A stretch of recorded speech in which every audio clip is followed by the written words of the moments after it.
We have been saying no to a lot of business recently, and you might be thinking to yourself, who says no to business?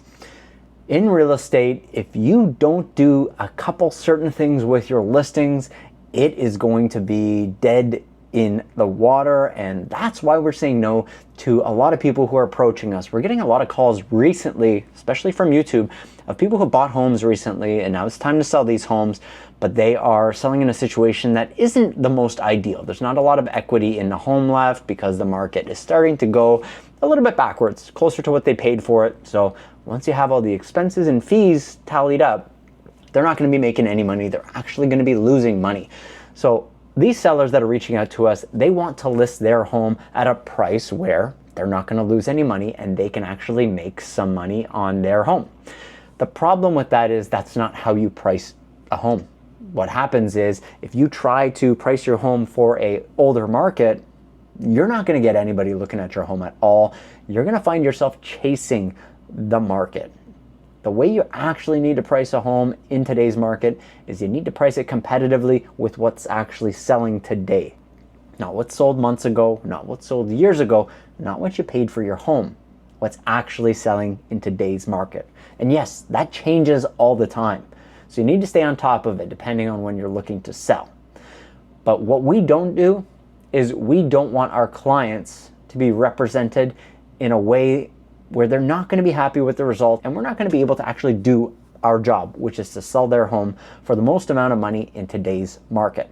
Now, if they choose they want to go that route and they want to overvalue their home, list it with a higher price, what ends up happening is you see price reduction after price reduction after price reduction, and then you ultimately end up lower than what the original list price recommendation was.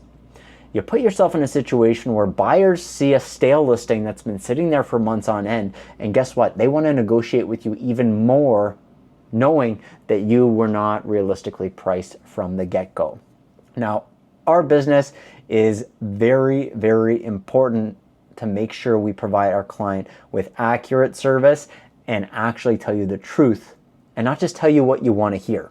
So when we meet with people where they want to list it for a certain price, you can list it for whatever you want. It is your home at the end of the day, but we're going to advise you according to what the market data actually shows and what your home is actually worth. So if you're going this route and you really think it makes a lot of sense to overprice, have a buffer, and then negotiate with the buyers that are coming in, you might be leaving a lot of money on the table. And that's what we're seeing right now in the GTA real estate market. One of the biggest misconceptions is that you need to price your home with a little bit of extra juice on top so you can actually negotiate with the buyers that are coming in.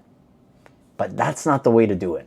Not at all. You need to make sure that it's priced to sell, to get people through your door. Ultimately, getting somebody through your door is our job through the pricing, through the marketing, and through the media.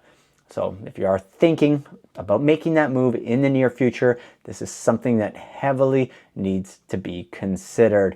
Now, let me tell you a story of a client that we've dealt with in the past. When I first started in real estate, of course, you're a lot more forgiving because you don't know what you don't know. You're just learning the process. And early on, we had sellers that in a much better market than today allowed themselves to kind of take a little bit more control than they should have in terms of that pricing strategy. And I didn't put up enough resistance to what they wanted to do. So we had a client that we were dealing with. It was the first home that I ever sold back in 2015. And this home was a beautiful home. Of course, it had its unique features. It had the pool. It actually had a sunroom inside the house that was just beautiful. But the sellers had a very unrealistic price that they wanted to get for the home. Me being new, me being a green new realtor, of course, you want to get a listing under your belt. You want to walk yourself through a transaction with your clients.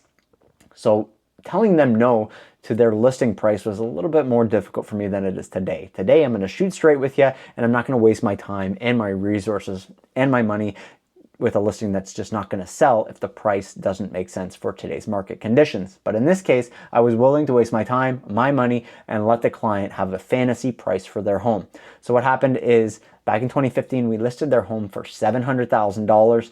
When looking at the comparable sales, I could easily say it was probably worth $615,000, $620,000. So we were quite a bit above what the market value was that given time. Now those prices today, they sound pretty good, I'm not gonna lie, and that's only 10 years ago. But we hit the market and we did our first open house on that opening weekend. We had a handful of people through, and everybody said that they felt the home was overpriced for the neighborhood.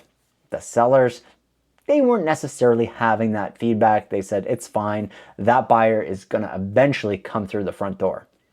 So we continued on with the listing for a couple more weeks and didn't get as much action as we had hoped. A couple showings here or there, wasn't busy by any stretch. But what happened next is what really hurt us. 3 doors down, another listing came on the market. In this case, a more experienced agent. I wish I was more experienced at the time, but you can only get experience by being in the industry for a longer period of time. So this agent listed the home with a pool for $620,000. Now that looks a lot more appealing than our $700,000 listing, still with the pool on the same street just a few doors down. And not only did they list it for $620,000, they actually sell this home for $610,000, just a little bit off that list price, within 1 week on the market. So now we have a sale a couple doors down to justify that my client's home is extremely overpriced in this 2015 market. So what happens now? My clients finally decide it's time to make that adjustment. So we change the price. They're willing to bring it down to $640,000. They're not willing to go to where that other one was sold or listed. So we take the win and we get that reduction on paper, but we sit there for a few more weeks. Ultimately, we end up selling for $610,000, just like that neighbor's house. But had we have started this with a little bit more urgency and a little bit more of an accurate price right out the gate, we would have been able to secure more than the $610,000 without a doubt. We wouldn't have got undercut by the neighbors, and the clients would have been happier at the end of the day. Now, what's the moral of the story? Other than I did not have the backbone when I first started to tell the clients no, well, ultimately at the end of the day, what is most important is how we price our home. Presentation and everything else that comes along with that is very important as well. But the pricing of the home is what's going to make sure your home gets seen and gets the most action early on. Now, realtors, they are refusing to list homes for crazy prices in today's market. Me and other realtors I know are doing just that because we understand how detrimental it can be for a listing to just put it on the market at a price that has no shot to actually sell that home. And it's actually going to hurt the home when it comes to the future of the listing, because all of that listing data is out there for you to see. So if you're thinking of putting your home on the market, make sure you put it on at a price that makes sense for today's market, not a price that makes sense for you and your wallet, not a price that makes sense for what you've previously bought the home for, and not a emotionally driven price decision because you love the home and yours is better than everybody else's, but because there's proven data on what houses are selling for in your area, and you're backing that up with a listing price that actually makes sense. And if you're thinking of how to get your home sold in a challenging market like this, then you're going to want to watch this video right here.